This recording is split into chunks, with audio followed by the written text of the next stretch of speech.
All right, what's up, guys? Welcome back to another episode of the Living the Dream podcast. Today on the show, we have Deb Curtis, who has a woman-founded small business and teaches future generations that there are other opportunities than corporate. Deb, how you doing?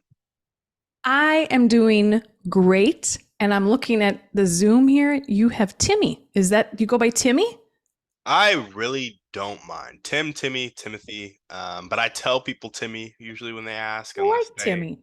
yeah. My old high school sweetheart was named Tim, and we called him Timmy. So you just There stole my heart today.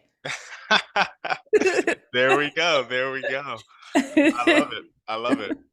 Well, Deb, we love to jump right in. So if you could start with telling us a little bit more about yourself and what you like to, I guess we already know that your high school sweetheart's name was Tim, but more He about broke up yourself. with me, though, Timmy. He broke up with me many years ago. So I'm a little upset Oh, with him still. yeah, it's not ideal, but it was high school. Right? Just tell us a little bit more about what you like to do for fun and then about what your day to day looks like in your business. Yes. Um, what do I like to do for fun? This is crazy, but I am a Gen Xer, and we were raised to work hard and put everything into our corporate employment or just our daily grind, so to speak. Yeah. So, as crazy as that sounds, I have learned to really love what I do. And I think through the years, my passion through the years was to do something that I love.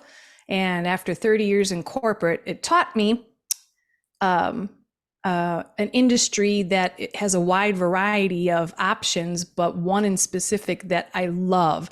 And I learned a lot working in corporate. So that's kind of my hobby today as a business owner. However, my I have three daughters, and my two oldest, one will be 30 and the other one will be 29.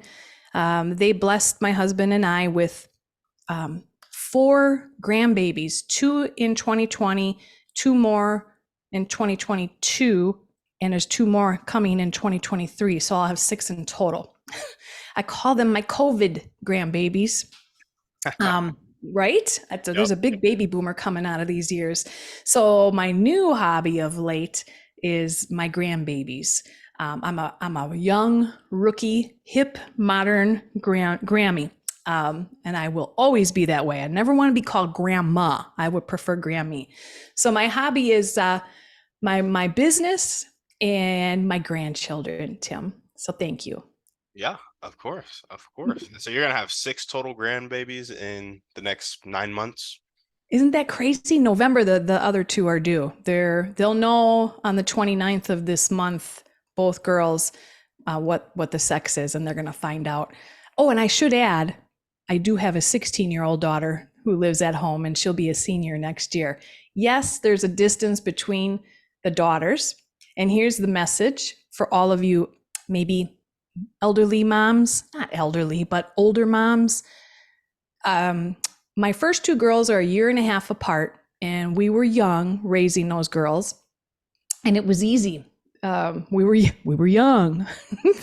and the two girls, when they became toddlers and grew up, they kept each other busy. So my husband and I were able to focus on work. We had them in daycare, and it seemed like it was easy. So then later in life, which is like 12 years later, during that time, I used to sing in a cover band. It was a 10-piece horn band. We played covers like Chicago, Earth, Wind, and Fire, and just a lot of fun dance hits. We played for weddings and Midwest church festivals and all that kind of fun stuff. And I enjoyed it so much, but then I had to get out because it was draining me. And we decided to our thoughts were two more children. So the third daughter arrived. She was not a mistake. She was absolutely planned. She arrived when I turned 40. Okay. And then my husband and I had this mindset that we were going to have a fourth a year and a half apart. And I'm telling you, 3 months into the third coming at age 40, and my husband's a little older than me, we just looked at each other, Tim, and we're like, we're done. And he went in to get fixed, and there's your story. And now the grandchildren are coming. So I gotcha. get your kids in early because it's not easy when you're 40. I gotcha. I gotcha. That's awesome. And then tell us about so love hanging out with your grandchildren, love hanging out with your family, you love helping people in business. What does it really look like? Do you help people find the businesses, find the funding for the businesses, all of the above? Tell us a little bit about that. Mhm.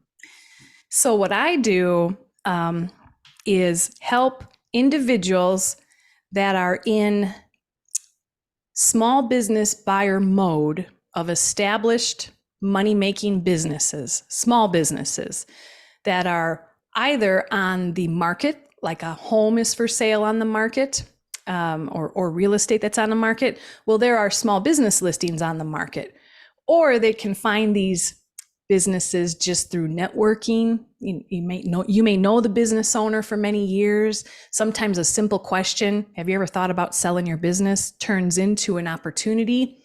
So what I do with those individuals is mentor them similar to like a first-time home buyer, but as a first-time business buyer, help them get qualified for the bank financing as the owner and the personal guarantor of the loan with SBA backing, which is our government, the Small Business Administration. And that's just one side of the equation. Then when I have the buyer pre-qualified and vetted that they will pass as a personal guarantor, as an owner of a specific industry and dollar set based on their assets and their cash availability, because just like buying a home or a piece of real estate, you got to have money down, right? These banks want you to have equity, which is cash down into the project. So based on what all of that looks like, I will qualify my clients to be that buyer at that set dollar amount. You're familiar with that. Mhm. And then we start to go to market to look for a qualified business listing. And when I say qualified, first and foremost, the qualifications come down to the business itself has to prove that it's profitable by the IRS filed tax returns, the business tax returns over the last 3 years, reflecting, Tim, that the business operating as is, and if it continues with the new owner, will generate sufficient income to pay my client's SBA loan project business acquisition payment, right? That was a lot that I just fed, so I'm going to pause. No, I Did got that you. make sense? Yeah. Okay. Yeah, I, yeah. I try to go slow because there's a lot to talk about in there.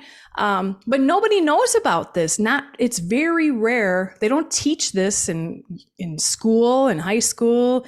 You know, if you were had the opportunity to go to college, I didn't. But you don't need a degree to purchase finance a small business. Really, what you need is a heart for people, an experience managing people. And depending upon the industry, sometimes we want to see that there's some industry experience. And I keep that vague because some businesses are just easy to own or operate if you're a salesperson and you manage people, because business is sales, right? But if we're talking like a restaurant, that's a whole different beast. You Yeah. might want to have, and the underwriters are going to want to see you've worked in a restaurant and understand how the operations are. So there you go. So I what do you want to? What kind of business would you buy? Yeah, yeah, no, for sure. So I've actually recently learned about it. I read Buy Then Build, and I think I had read it probably a year and a half ago, and I just wasn't ready to receive the information. Like I was like, whoa, this Mm-hmm. is intense. I'm more of a real estate guy, so I'll keep Mm-hmm. looking at my real estate deals, keep trying to underwrite my real estate deals. Then Yeah. I started looking at business ownership, and so I'd say the biggest hurdle to me buying or increasing my real estate portfolio has been um, consistent cash flow. And I was like, well, once you buy the real estate, you get cash flow. But Mm-hmm. I really think buying a business is better cash flow than buying real estate, from what I've seen. And so, oh, go Mm-hmm. for it. No, you're good. You're right on track. But I know what you're saying because I used to finance investment properties back in the day when I was in banking, the strip malls. And the decision from the underwriters was based on the rent, right, of the tenants and the time of the leases. And then they look at the industries of the tenants in those buildings. And anything can happen risk wise where the city decides to do a 18-month construction project right in front of the strip mall and just business just tanks and people fall behind on rent. So that's a reality. But that's a reality to the business owners as well that are in those situations, that are in that building. So there's risk, like you mentioned, in real estate investing, and there's risk in small business acquisitions. But everybody generally thinks about starting up a business, right? If you ever talk to anybody, I want to be a business owner and I want to start up from ground zero. Well, all the years that I worked in SBA lending, the number one transaction out of all SBA loan credit requests, which were startup from ground zero. I want to start a brand new business, working capital. I need cash for payroll.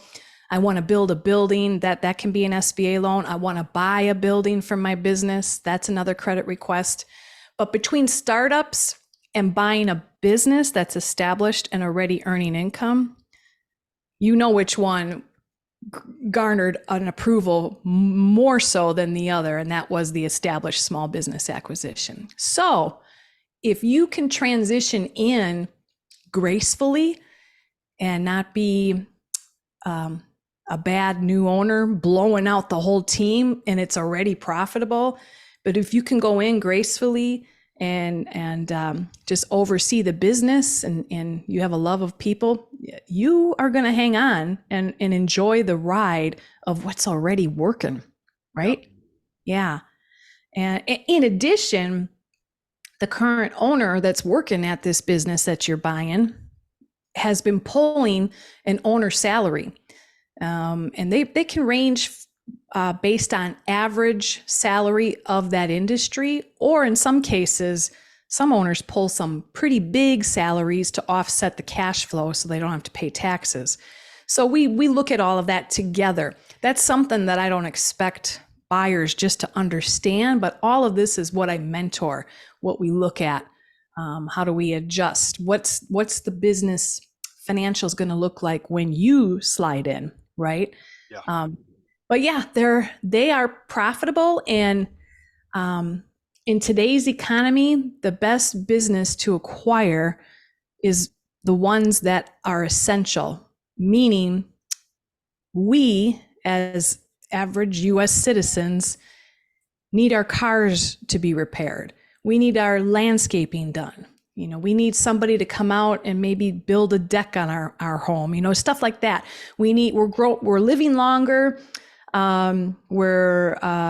We need more in-home health care for the elderly because we're living longer. My mom is 80 years old. She lives in a senior complex. There's a lot of in-home healthcare agencies that come in and take care of the elderly. That's a booming business. Assisted living centers, restaurants, they can be booming too. So I'm going to pause because I tend to ramble and I apologize. Oh no, you're good. I love hearing about the booming industries. But yeah, I read Buy Them Build, read it about a year and a half ago, wasn't ready to receive the information, read it again recently, and I was like, this just makes too much sense to Yeah. neglect. And so in Buy Them Build, I think it's Walker Dybel who wrote that book. Yeah. I have it too in my Uh-huh. collection here. He There's a lot talked of good. Yep. Go ahead. I was gonna say he talked about a platform acquisition of like if you have an idea that's for a startup and it's a really cool idea, yeah, you can go do the startup thing and you can go raise money, but startups have like a 90% failure rate or something like that after like a year or the first 5 years, or I really think Mhm. it was a year. But he was like, when you're buying a profitable business, specifically a business that's like the top 4%, if you can get to the point where you can have 1 million EBITDA or Mhm. more, Mhm. he was saying that those have like a 4% failure rate or something like that, which was just Yeah. It's insane. amazing. Yeah. And I think of all the banks I worked for, SBA loan portfolios, they service the loans, and the startups were the ones that struggle. And you are right, they start startups brand new. Yeah, I have an idea and I want to start this business. It's a huge risk, but I have to say bravo to the startup business owners, because if we didn't have them, we wouldn't have established businesses to acquire. A Yes. lot of fire in the belly needed for startups, that's for sure. Yeah. Yeah. Absolutely. But speaking of startups, you were saying if you have that idea, go buy a profitable business that is aligned in the industry and then use the cash flow of that business to build. So you're not building from a place of I'm working at W2 or I'm taking a huge risk by leaving my W2, but it's like I'm already in the industry. I have a system in the industry that's profitable and I can use that profit to build something, especially when you're mentioning those absentee owned businesses. If you Yeah. can spend 10 hours, 15 hours a week managing the operations of a business and it Mm-hmm. cash flows $300,000 a year, and you can take that, pay yourself a little bit of a salary, but Mm-hmm. also build your startup idea, it's way less stressful. And I Yeah. feel like startups just get squeezed. So it's not that it's not a good idea. It's just that you probably didn't have enough financing or enough time to really get the idea off the ground and Yeah. to the point of success. Maybe you were misaligned on product market fit or something like that too. But Mm-hmm. most of the time, I feel like it's just, people didn't give themselves enough time. Like some people will give themselves like 2 months to get a venture off the ground. It's like, yeah, that's Oh probably not no, a it good takes a idea. long time, and a lot of money and a lot of bootstrapping, for sure. I like your idea though. Buy something that's working and that's profitable already, and use that cash to build up maybe that side startup that you're thinking of.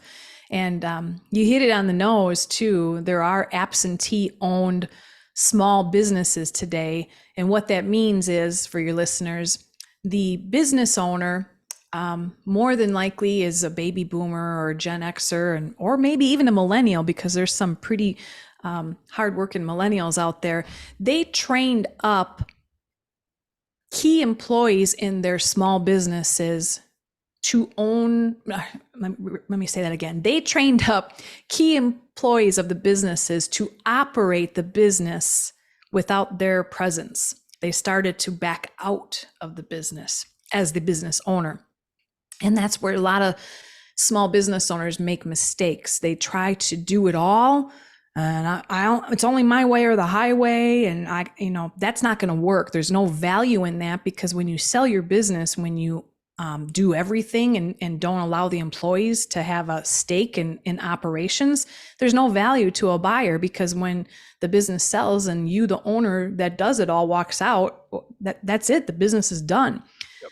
But baby boomers and all these other generations that were smart enough and delegated to the employees and promoted, assistant managers, they report to the absentee business owner, maybe only on an emergency basis. And the absentee business owner just can work remotely, looking at financials, calling the key employees, just, security checks. I always say trust, but always verify. And for some, like you said, that only takes maybe 10 hours a week. That's golden. I mean, and now maybe you go and buy a second business with SBA financing. I've had repeat business buyers build up, like your real estate portfolios with your clients. They built up small businesses that were already absentee owned. They took the time when they transitioned in to make sure everybody's going to stay. When you do transition in, you might want to offer bonuses, perks. You want to try to do everything you can as the new owner to retain everybody. And then when the ship is sailing as is, which it should, move on and come back to me, and let's look at buying a second or a third business. And the SBA allows every individual that is a business owner, you're a personal guarantor, but you are allotted up to $5 million in SBA 7A funding. Actually, all SBA funding, I should say. We've heard of PPP and EIDL. So a total aggregate loan amount of up to $5 million. So there's a lot of space in there to buy a couple of small businesses. And as the balances come down on your SBA loans, that availability goes back up. Yeah. Mhm. Wow.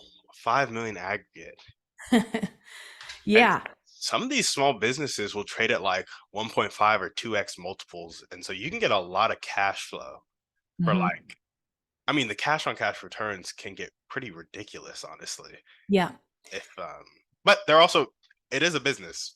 Like it's not just yeah, uh it's not like a piece of real estate on the operational side. Tenants right. pay rent. It's a lot simpler to do real estate. Business, an emergency might come up where Yeah, you do have to know how to solve the problem. That managing does happen. people, Yeah. managing people, and yeah, and then making sure your personality fits in with the people. Um, I do want to say too, the search of a profitable established business can be grueling at this time because of the economy that we're in. And interest rates on SBA loans are real high right now because the Fed obviously Yeah, prime increased, rate. yeah, exponentially, what, over the last 12 months. Uh-huh. But I like to look at that as opportunity in this market if I'm a business buyer, because if the business you buy today can afford today's interest rates based on its historical cash flow, when the rates come down, because most often business acquisition SBA loans are on a variable rate tied to prime, you can get fixed. And that's my job to source to see what we can find. But many of the fixed bank lenders are saying, why fix now? Because when rates come down, you can't refi your fixed rate to a lower rate because you chose a fixed rate, and fixed rates can be lower than what prime is today, but they suggest take the variable, because if the business can afford the interest rate and the SBA loan project payment now, think what happens when the rates come down.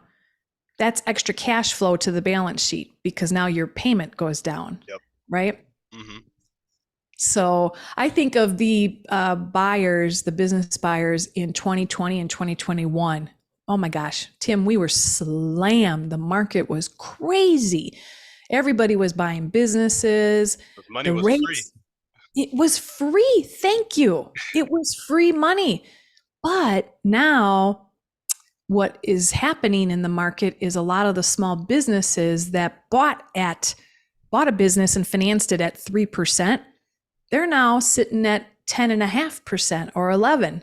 Yeah. And that's a huge payment jump. Now all that profit is going to the bank lender. So some a lot of startups are struggling, and a lot of larger business acquisitions that didn't really plan for the future, that the Fed was going to more than double interest rates, they're hurting. So banks today are starting to tighten up their credit guidelines because their portfolio is showing the pinch.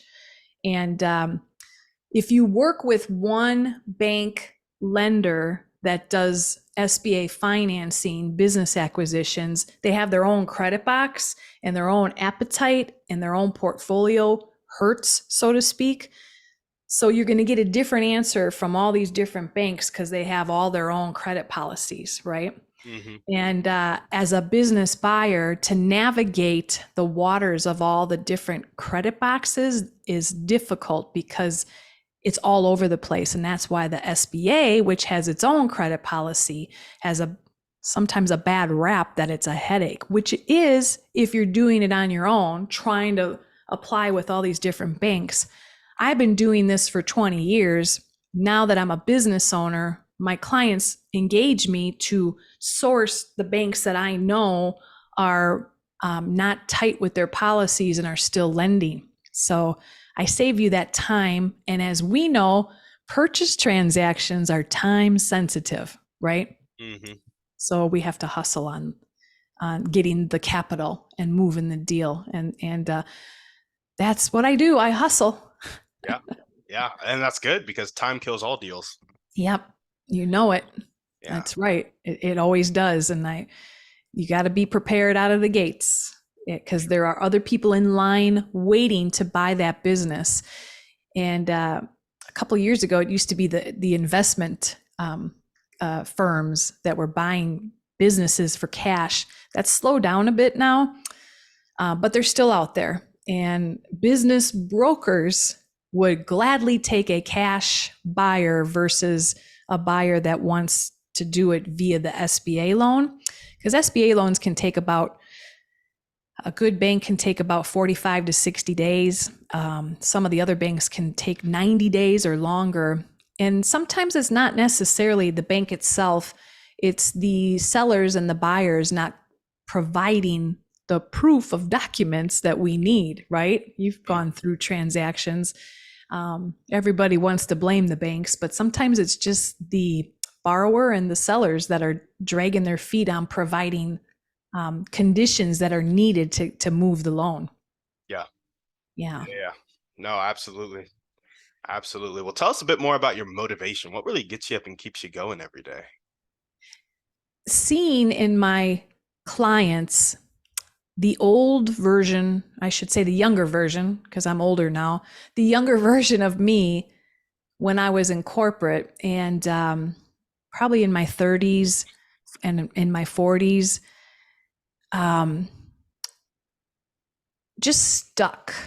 And what I mean by that is being a female in an all male dominated industry, business acquisitions and SBA lending are typically all men. And I had a hard time navigating through corporate, trying to get promoted, just because I was the only woman on the sales team, and there as there can be friendships and favors with management, and people know each other, but if you're the outsider, sometimes you don't get those favors. So I was always frustrated. But now today I'm free of that because I no longer am in corporate, and I control for my clients that may feel stuck in corporate and maybe dismissed or passed over. That would be a good way for me to tell you how I really felt over the years. And I would say to your listeners, you don't need to sit there and think there's no other options, because startups are scary, because you probably thought of it and thought, nah, I can't do that. I need my paycheck. What if I could tell your listeners that if you're a hardworking corporate employee and people like you and you do a good job, but maybe you've been dismissed and passed over, what if we looked at established businesses that you simply transfer in to the business as the new owner, and the seller will stay on for 30 days, 60 days, up to 12 months and train you, kind of like a promotion. Taking over a small business as the owner, in my opinion, is like giving yourself the promotion you always deserved in corporate. So that's my motivation, because if somebody like me today would have taught me back then that this is an option, I probably wouldn't be having this conversation with you. I probably would be overseeing 2 to 3 businesses and enjoying greater wealth and freedom with my grandchildren and going on more vacations. I would have planned my life out a bit differently. So that's my motivation, to get the younger generations aware of what this possibility is for them and get them to promote themselves. So there you go. There's my motivation, Tim. Yeah, yeah, for sure. All right, let's talk about this for a little bit. Yeah. So when you say younger generation, there are people who are 22 listening to this, maybe there are people who are 32, 42, etc. You do need assets to buy a business. Like, we're not buying businesses for 0% down here with the SBA. Right. So talk to us about what it takes to be a qualified borrower, and then like how we can go about making ourselves qualified for that first business acquisition. Mm-hmm. Thank you for that question. Think of purchase financing a business, a small business, similar to purchase financing your first home or your first car. But then I know some auto loans you could get done at 100% financing, but still I think they require a down payment. Anytime a bank or a non-bank lender, anytime they're going to do financing to purchase something, you have to have some what I call skin in the game, cash. Because if you don't put cash down when you buy a home, or cash down when you buy a car and you finance it, or a business and you finance it, if you have no sweat in the game and things aren't going well, it's just easier to walk away, right? So to purchase finance a business, at 22 years old is going to be a difficult, because you more than likely don't have enough experience yet managing people, right?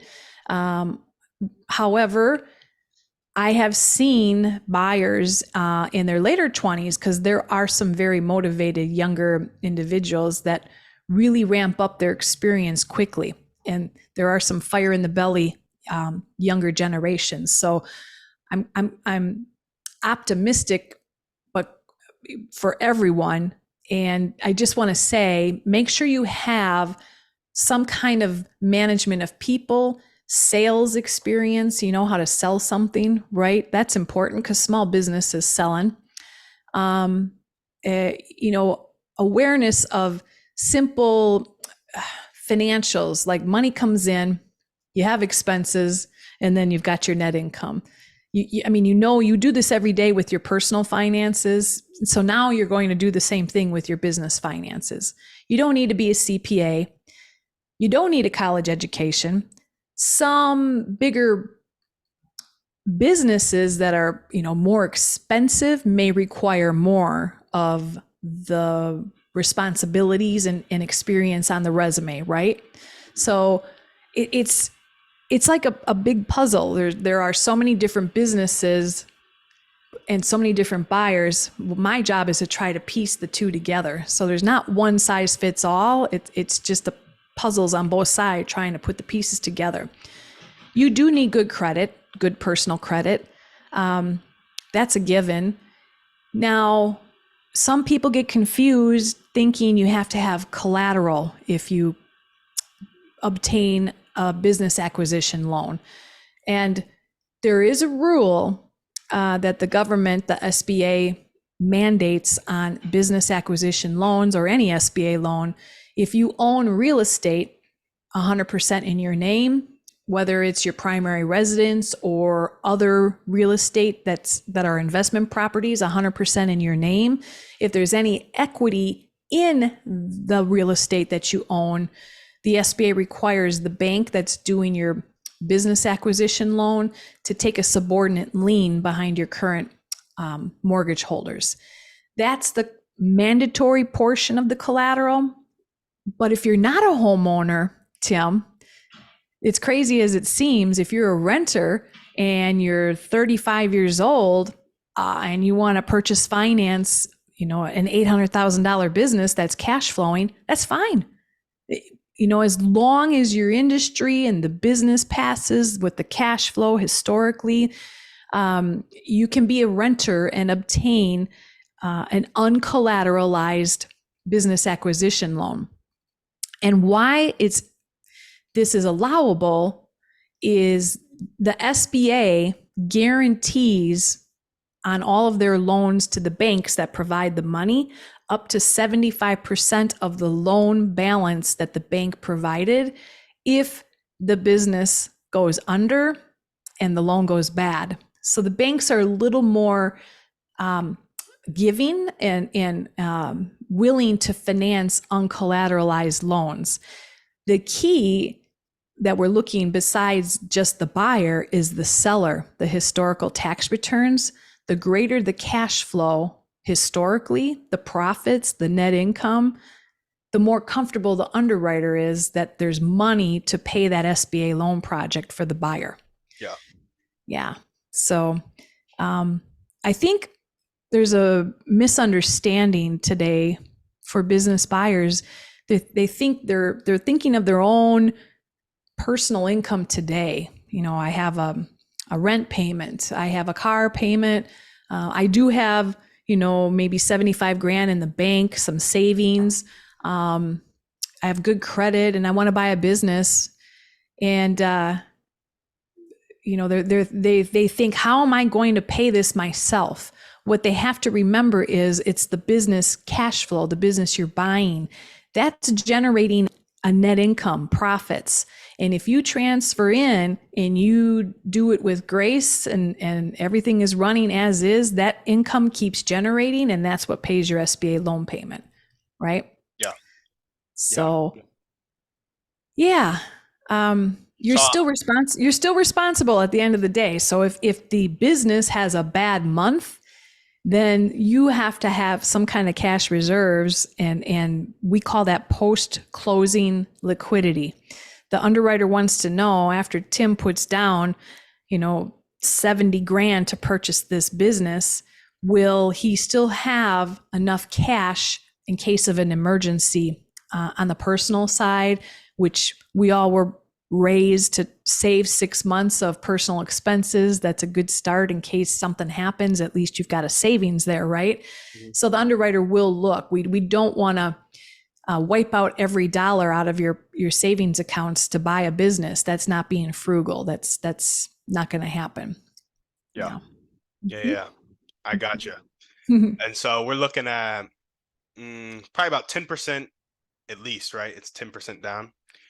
10% down, but there are other eligible sources of that 10% down payment, such as a seller note can be included in that 10% down, meaning the seller will carry back 5% of the price of the business on paper, and we call that a seller note. And that seller note has to be on full standby for, based on the new SOP guidelines coming out in August, at least for 2 years, the first 2 years of the SBA loan. And then after that, the buyer can start paying the seller back for that 5% equity that he held back to get to the 10% that SBA requires. What does that mean? You, the buyer, then only need to come up with 5% down, right? Wow. We could even split the 10% down 3 ways. And I've done this before. And a lot of direct bank SBA lenders that are just kind of new at it don't think creative like this. I like to think creative. So if we split the 10% 3 ways, maybe your grandma, Tim, has some cash savings and she knows you want to buy this business. And she's thinking, well, you know what? I might have 5 years left. I'm, 80 years old. I don't know what's going to happen. So I'm just going to gift Tim a third of that 10% down. And then the seller carries back a third. And then you come up with a third of your own cash. There we go. How about that? And I look at that when I work with my clients because I'm forward thinking, how much cash is going to be left over for Tim if we do this project? Because the underwriter's looking for that. So in some cases, I'll ask my clients if they have any family members that would help them out and gift. What happens is the grandma would just have to write on a piece of paper that she gifted Tim, $20,000 toward his $75,000 down payment, and there's no payback required. That's it. No payback required. That's what the SBA requires on paper. And then we get the seller note on full standby for the first 2 years. You come up with the other portion, and that's an option to get in the door and get final approval. There we go. So you need not quite 10%, but you can get in the door for about 3.5, maybe 4%, depending on family members, seller carryback, which means you got to find the right deal. But so you want to buy a business for $1 million purchase price, just for easy math. You need probably anywhere from 30 to 50,000 minimum, plus some like good faith money after closing. What'd you call that again? Post loan closing cash liquidity. The post loan cash liquidity. So you need 30 to 50K plus post loan closing cash liquidity. How much is that typically? Like enough to pay 6 months debt service, 12 months debt service? Oh, and that again is case by case based on the size of the loan, but typically I really try to tell my clients to stay in the 500,000 to 2 million range.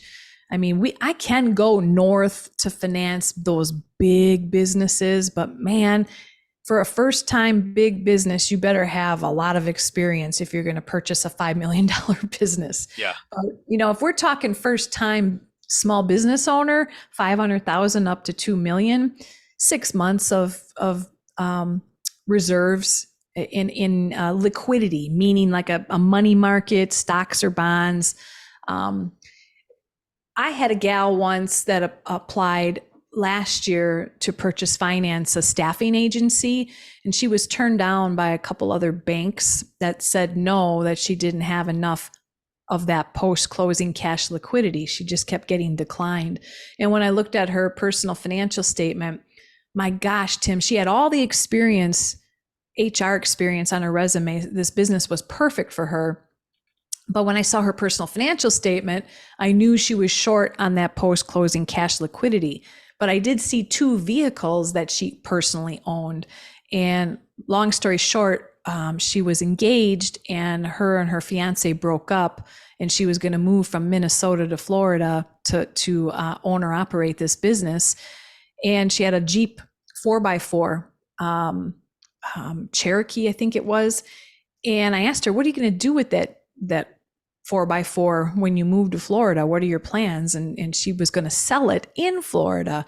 So I said to her, sell that Jeep Cherokee, go to the local CarMax dealership, get a bid, find how much they'll give you for it right now. And I'll write up in my credit memo to the underwriter that she's going to sell this Jeep like before loan closing and put this into her bank account for post-closing cash liquidity. Her bid was 32 grand on that Jeep. And I said, sell it in Minnesota where it's snowing like crazy. It's a 4x4. And the used car market was hot last year. And sure enough, the loan got approved. We just had to prove to the underwriter before we closed the loan that the cash sale happened at CarMax, and she deposited the money into her personal checking account. And she's running this business in Florida. And since you were Mr. Real Estate Investor, it included the owner-occupied commercial real estate that the business operates in. So not only did she buy a business, she also bought the building that it operated in and financed it. Pretty cool, huh? Yeah, I love it. I love it. Do you ever see people buy the working capital of the business for that post-closing liquidity, or does that not qualify for it? Buy the working capital. You mean what's in the business's the current small business, like business checking account, the cash they have? Yeah, like the cash in the small business checking account, or like Yeah. maybe lines of credit that they have or something like that. Yeah. I like where you're thinking. It's very strategic and smart of you, because you have to have working capital out of the gates when you transition into this business, right? Mm-hmm. There are employees working and they need their paycheck a week after you take over ownership. And that's another area that people just don't know enough, because we don't educate it. We haven't for over 30 years, and that's what I'm doing. In your SBA loan project to purchase, finance, and establish money-making business that's going to pay you the previous owner's salary and still be profitable, the bank lender will provide in your loan project 3 months worth of working capital to cover all of the short-term operating expenses out of the transition gates to ensure you're successful and you have cash at time of transition. That's on an asset purchase agreement, okay, which is generally the most popular agreement in small business acquisition transactions. Once in a while, there may be a stock purchase agreement transaction. In that case, the balance sheet will show what the current business accounts working capital is and their business deposit, and perhaps there's a line of credit. All of that then will transfer to the new owner. So I love your thinking because it's a scary thought for your listeners thinking, God, it sounds like a great idea, but I don't have money for payroll. Oh no, the banks are going to give it to you in your loan because the bank has every right to be prudent, ensuring you're going to be successful at transition. Yep. And I have seen some banks fall a little short on the working capital out of the gates, and they'll adjust and increase and give some more maybe 3 months later to keep that business owner on his 2 feet. Real rare that that happens, though. Did that answer your question? It did. Yeah. All right. Yeah. So Yeah. just to recap, everything somebody needs, it's going to be a minimum of 3 to 5% down plus, the post-closing loan liquidity, which is typically anywhere from 6 months to 12 months Mhm. of kind of the debt service. You Mhm. also need some good credit. What is that, Yeah. like 680? I'd say 680 on up. Yep. Yeah. No recent bankruptcies. Some banks will accept an older bankruptcy with a good reason. This is a government-backed loan, so background checks are done, similar to like an FHA mortgage. So you can't be a criminal. Hmm. You have to be a U.S. citizen. It has to be a U.S. business. You nailed it, and And maybe some experience depending on the yes, industry. yeah, yeah, um, yes, and I look at all of the initial documents and I ask a lot of questions of my clients because it's my job to package up your whole SBA acquisition credit package to obtain the fastest and best loan structure approval. If you go to a lot of these banks, your SBA lender can be very transactional and just say, here's a package, Tim, fill it out. And then you send it back and they just slap it into underwriting and it's just turned down. You really want to work with someone that's going to take the time looking at the whole picture with experience and make sure that they really have your best interest at heart to work the deal to get that final loan approval. That's the goal. That's the goal of what I do. Yeah, absolutely. I love it. Well, cool. We got about 4 minutes left. Is there anything else that you want to chat about given the SBA loans, or tell us about your dreams and goals real quick? Just list them off. Okay. So, first and foremost, in closing, I did a practice the other day and I Googled up, how do I buy a business? And the first thing that popped up was to start with a business broker. Okay. I beg to differ on that because the business brokers represent the business that they're selling. And it's in their interest to sell that business because that's their income. They're going to earn, I don't know, up to 10% of the sale of the business, I believe it is. So to start with a business broker, in my opinion, is not in your best interest because you need to find out first and foremost, what do you qualify for? Like that first-time home buyer? What industry should you look at? How large of a dollar amount? How much down payment do you have? What does your post-closing liquidity look like? That's what I do. A business broker, what they're going to do is either not call you back. I hear a lot of that happening right now because they make assumptions and they're just listening to, they want cash buyers, right? So you're best served by business brokers if you walk in with a bank vetted pre-approval as a business buyer. That's my mission. If you just cold call a business broker and say, hey, I want to look at this listing, the first thing they're going to ask is, how much cash do you have? And send me your bank statements. I want to verify it.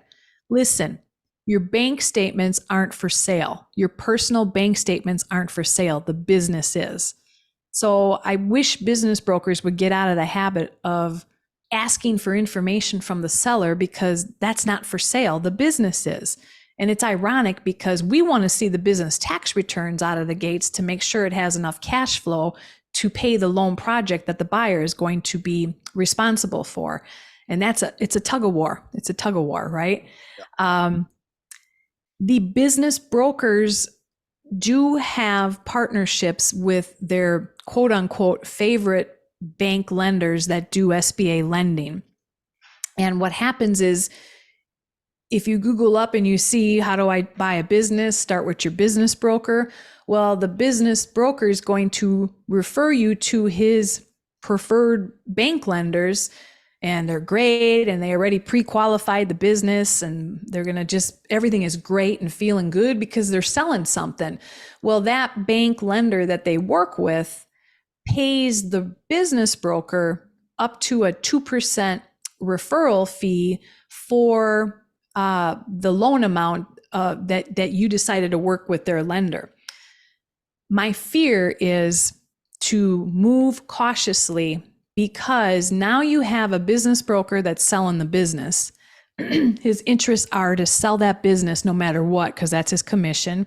He also is going to earn an additional 2% of your loan amount if you decide and agree to work with his bank partners. And the lender you're working with that partners with the business broker, he wants to get the loan done because he's going to earn commission. So you have two people working together for incentive, which is perfectly fine. I understand we all have to earn an income for the work that we do. I just would rather see business buyers step out of the business broker's recommendations because he's trying to sell the business, and seek out your own advisors that represent you as the business buyer. Because if you're putting a lien on your home and you have equity in your home, this is your future. And I would much rather have a team of people doing due diligence on the business to protect you and your future interests. So that's a closing statement for me. I love it. So yeah. What was your other question? You had one other one. Just your dreams and goals, if you want to list them off, like want to help this many people, want to travel here, et cetera, et cetera. You know what my dreams and goals are? If you go to my LinkedIn, you'll see it on my profile. Unity and diversity. And I'll tell you, over 30 years of working in this industry, and now that I'm a business owner, my hope and dream is to level the small business ownership playing field for all the people, for all genders, for all people, no matter what color we are, white, brown, black, female, male, whatever we are. Because today we know that this industry is very white male dominated. Always has been. It's banking. I mean, years ago, the breadwinner was the man of the house, right? So the average applicant of established small businesses to acquire them happens to be a white male corporate experience. They had more opportunities to climb that corporate ladder. It's a given. We all know that. So my dream and my mission is to change the narrative in this industry and to support women and people of all colors to become business owners of established, profitable businesses. It's on my heart. I've prayed about it, and God put it on my heart because of my experiences in corporate of being dismissed and treated differently just for being a woman in a male-dominated industry. So that's my dream, Tim. Unity and diversity in small business acquisition transactions where everybody has a fair and equal opportunity to acquire these businesses. I love it. I think that's a great place to end the show. Deb, thanks so much for coming on. Oh, yes. Thank you for having me. Of course. And if you guys are listening to this and you loved what Deb had to say, maybe you're that corporate person with 60, 80, maybe 100K in the bank, and you've thought about starting a business, maybe buying a business, hit Deb up. She knows a lot about the financing, knows a lot about the search, and probably knows a lot with so much industry experience about matching a person to a business through the questions that she'll ask you and the stuff she'll get to know about you. And yeah, seems like she's just there to help you from start to finish. So hit her up, buy that business, and start to build your legacy, serve the people in your community, and then roll it forward into impacting other people as well. So thank you guys so much for listening. Make sure to hit Deb up if you're interested in acquiring a business or know somebody who is interested in doing that. And yeah, thank you guys for watching. We will see you on the next one. Oh, all the links to hit Deb up will be down in the show notes. And on that note, we're out.